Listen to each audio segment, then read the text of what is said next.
Deadly hospital fire in Beijing claims at least 29 lives and death toll still rising, sparking public outrage. Chinese people flock to buy gold as uncertain economic future looms. Authorities in rural areas began to flatten graves. We must manage the dead as well as the living.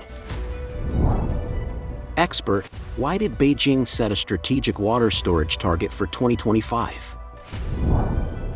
Why are Chinese billionaires disappearing one by one? It's all covered in today's China Truths.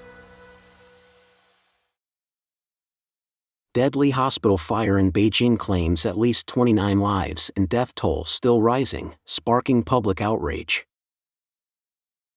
According to the latest update from NTD-TV, Changfeng Hospital in Beijing issued an official statement stating that the death toll in the catastrophic fire on April 18 has risen to 29, including 26 hospitalized patients, 1 nurse, and 1 family member of a patient. It is possible that the death toll could increase further. At noon on April 19, officials from the Beijing Municipal Public Security Bureau stated at a press conference that 12 individuals, including the hospital director, had been placed in criminal custody for suspected involvement in the fire. As previously reported, the local government has been actively suppressing information related to the incident. Videos posted on social media were swiftly deleted, and it was not until 8 hours after the incident that officials acknowledged the tragedy. Chinese netizens have expressed their outrage at the concealment of information regarding this tragic event. Many relatives of patients only found out about the fire after seeing the news and rushed to Changfeng Hospital, but they were unable to obtain a list of the deceased. The hospital stated that they needed to register their information first before reporting and asking for information from their superiors. One angry relative questioned the hospital, saying, "Just tell me whether the patient is alive or dead." Late at night, some relatives of the patients had to rush to different hospitals across the city in search of their loved ones who were transferred due to the loss of communication. According to a report by the Economic Observer Network, the 5th floor and above of the building that caught fire at Changfeng Hospital were inhabited by elderly patients, most of whom had difficulty walking and were unable to escape the fire. A nurse at the hospital named Wang Chunhua confirmed to the China Youth Daily that there were indeed many elderly patients in the hospital. She said, "I don't know how the fire started, but it quickly spread." According to a report by CCTV News, the preliminary investigation results were announced, revealing that the fire at Beijing Changfeng Hospital was caused by sparks generated during the internal renovation and construction of the inpatient department, which ignited the volatile substances of the flammable paint on site. Ironically, before the hospital fire, they were conducting a fire prevention campaign, claiming to strictly implement fire prevention and control measures. According to the Epoch Times Chinese edition, Changfeng Hospital, which is the flagship hospital of the Changfeng chain of institutions, is reportedly facing financial difficulties after 3 years of pandemic. In 2020, Changfeng Hospital faced a risk of a cash flow rupture.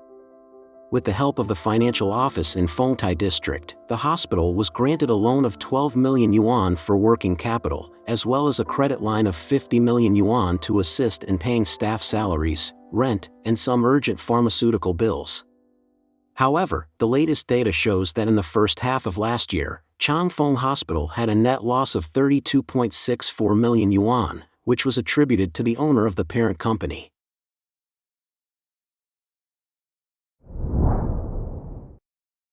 Chinese people flock to buy gold as uncertain economic future looms.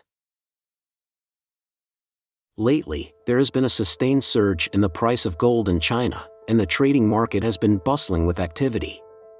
According to a report from China's state-owned CCTV finance channel, the Xuebei market in Shenzhen, one of China's most important jewelry and gold trading markets, is fully rented even on weekdays. A jewelry wholesaler in Guangdong, Shenzhen said that they participated in a booth lottery last month and waited up all night with more than 1,000 others, vying for a few dozen booths. The head of a gold exhibition hall stated that there's always a surge in customer traffic on weekends, and because most booths are small, people have to queue up to see the products. There's a Chinese saying, buy gold in chaotic times and collect antiques in prosperous times. It means that in turbulent times, various currencies are prone to depreciate, while gold has the function of preserving its value. Therefore, people buy gold to protect their wealth during war and conflict. On the contrary, in times of prosperity, people collect antiques because they have the potential to appreciate in value. According to NTD-TV, the phenomenon of Chinese people crazily buying gold seems to reveal anxiety about the current economic situation in China. Experts from the Finance and Business World program examine the primary causes for the Chinese people's actions. First, under the influence of the epidemic and industry supervision, residents' income has decreased, and future income is expected to be unstable, so they reduce spending, leading to an increase in precautionary savings. Secondly, the continuous downturn of the real estate industry and the property presale incident have affected the willingness of residents to purchase houses, resulting in decreased housing expenditures, and the funds intended for housing have been transformed into savings. Thirdly, the rate of return on residents' financial assets has decreased or even lost money, so they prefer to save money rather than invest in wealth management. On April 11, the People's Bank of China released financial data for the first quarter of 2023, which showed that household deposits increased by 6.2 trillion yuan in January, 792.6 billion yuan in February, and 2.9 trillion yuan in March. Authorities in rural areas began to flatten graves. We must manage the dead as well as the living. According to the Today's headlines on April 10, the central government issued the #1 central document, requiring a reform of rural funeral culture with the aim of promoting spiritual and cultural development in rural areas. However, aside from the funeral change, there have been online rumors that flat graves will be implemented beginning in April. According to the #1 central document, the demolition of flat graves mainly refers to the dismantling of luxurious graves in rural areas. Such graves occupy large areas, require a lot of financial and material resources, and have a negative impact, easily leading to unhealthy rural competition. The central document requires that they must be dismantled and simplified in a reasonable way.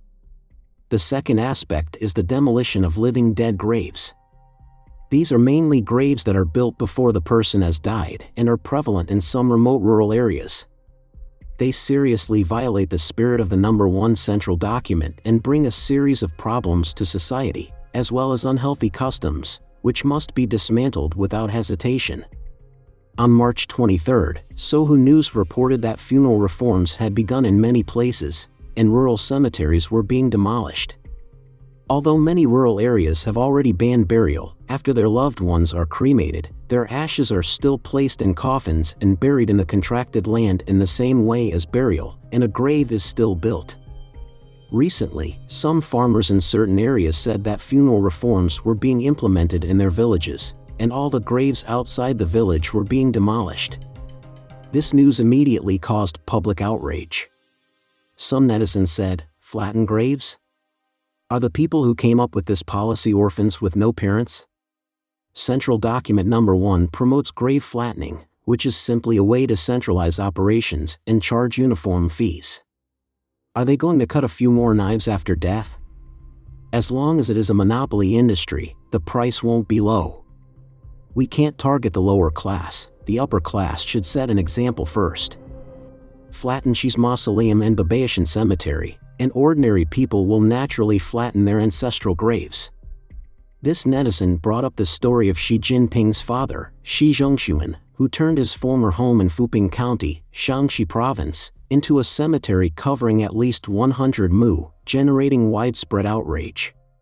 Some people believe this was part of Xi Jinping's cult of personality, while others thought it was just local officials seeking to curry favor. Some commentators suggested that the change in burial practices should begin with the demolition of the Mao Zedong Memorial Hall. Another netizen expressed concern, "I often interact with villagers from different places, and graves must be avoided." To be frank, if grave flattening is forced, the consequences are hard to predict. Some netizens sarcastically remarked that in recent years, the government seems to be in charge of the three realms, not just the living but also the dead. They enforce all kinds of tomb flattening and prohibitions, as if they're managing the heavens and underworld. It's ridiculous to think about. They have been buried for thousands of years, and the land hasn't diminished. It costs quite a bit of money to cremate someone, so why not just give the money directly? If we cancel cremation, there are so many things we can save. What's not clear is why we have to manage birth and also manage death. Expert: why did Beijing set a strategic water storage target for 2025?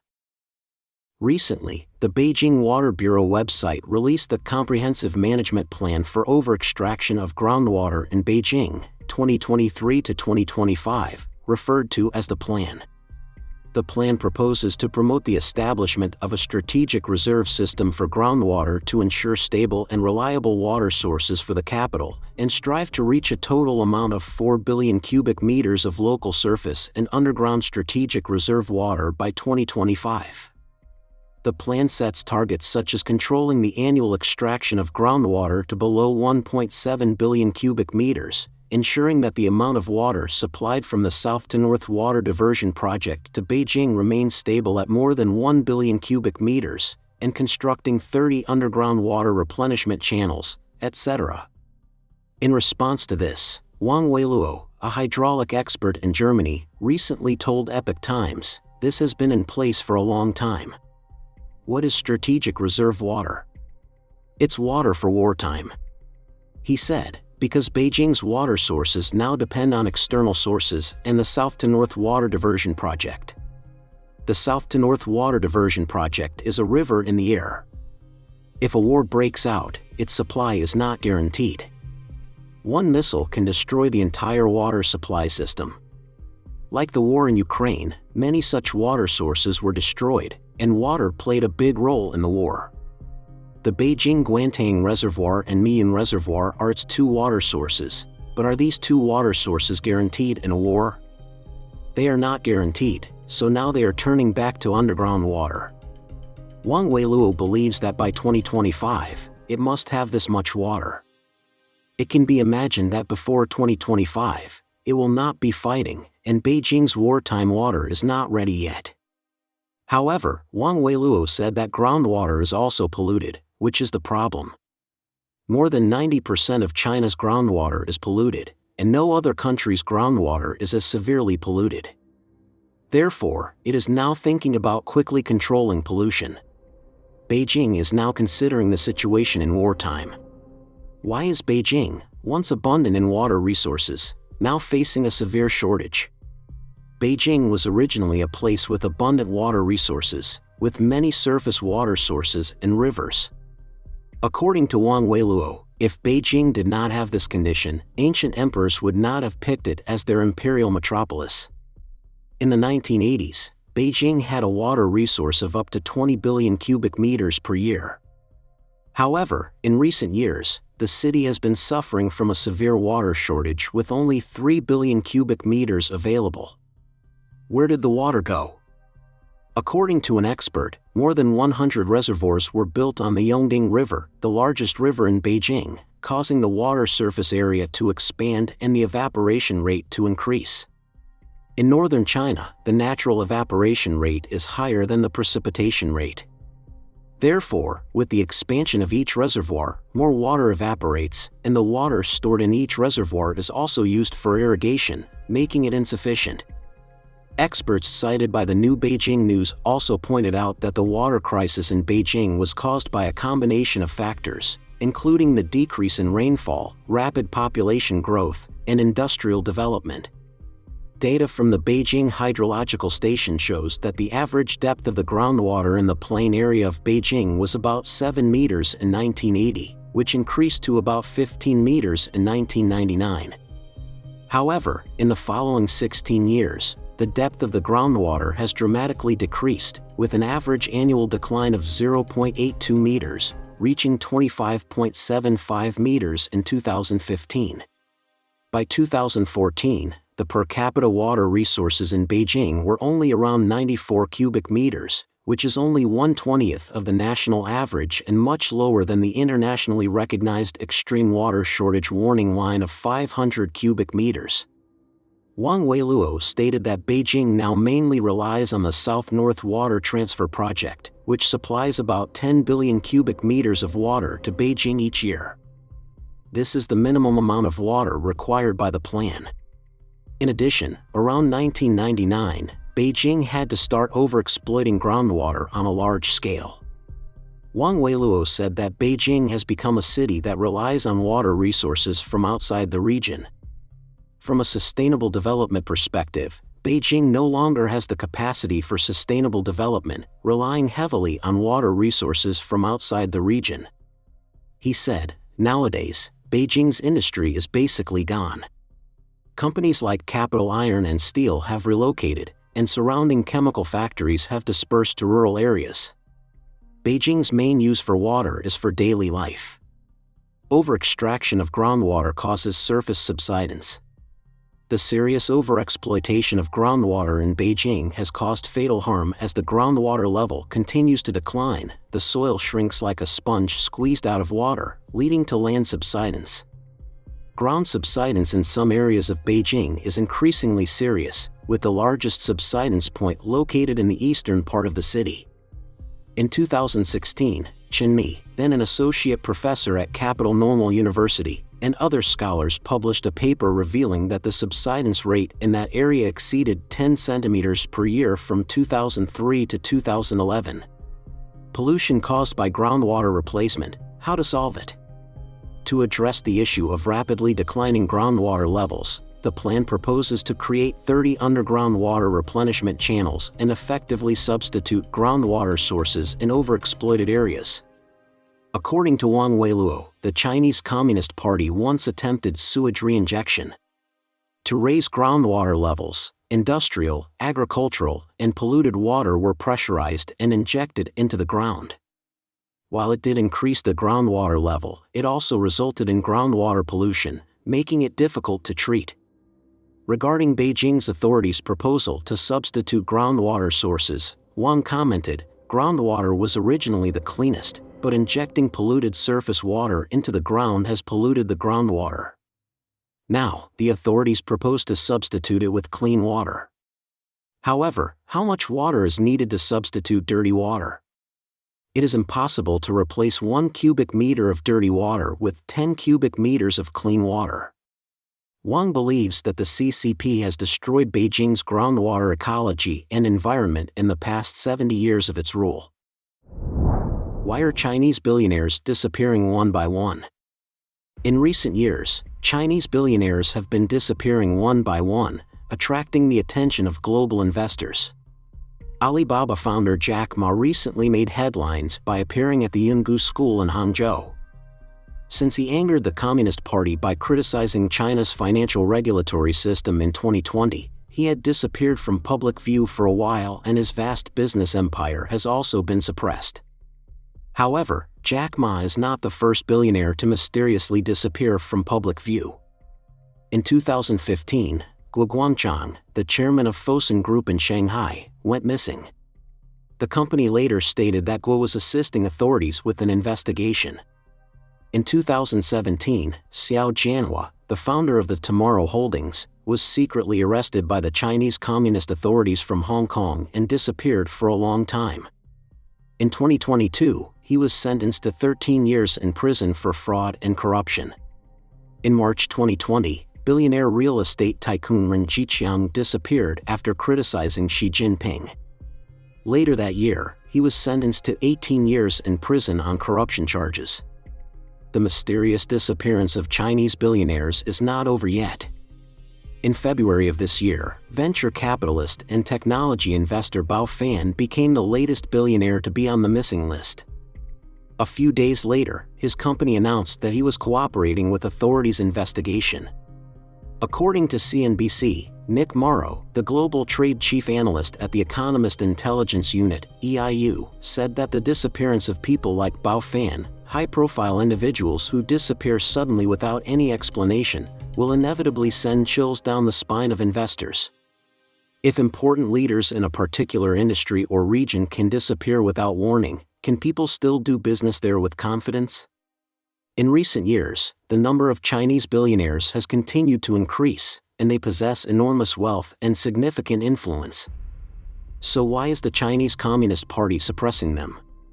The BBC quoted an observer as saying that under the leadership of Xi Jinping, the Chinese Communist Party wants to regain this kind of power, and the way to accomplish this task is often shrouded in mystery. According to a report, under the Common Prosperity Policy, most sectors of the economy have been severely affected, with the technology industry receiving special attention. Paul Triolo, China and Technology Policy Director at global consulting firm Albright Stonebridge Group, said, "The Chinese government is still focused on ensuring that large technology platforms and participants do not develop their own brands and influence, otherwise they will be difficult to control and more likely to go against the ideas of the Chinese government." After years of regulatory crackdowns and the zero-tolerance policy, China's private entrepreneurs are currently feeling demotivated. The Communist Party of China is trying to restore confidence in private enterprises after the Chinese economy was severely affected, but this has not improved the entrepreneurs' optimism. According to official data, the gap between private and state-led fixed asset investment speeds in January and February has further widened compared to last year. State-led investment surged by 10.5%, while private investment grew by only 0.8%. In 2022, state-led investment grew by 10.1%, while private investment increased by 0.9%. Xi Jinping's business policies over the past few years have made private enterprises fearful, according to Steve Sang, director of the China Institute at SOAS, University of London. Xi Jinping, the Central People's Government, and the Hainan Provincial Government do not see themselves as anti-business, he said. In fact, they see themselves as pro-business because all companies must obey the Communist Party. Don't forget to comment in the section below to share your opinions on today's topic with us. Make sure to like and subscribe to see more interesting topics from China Truths.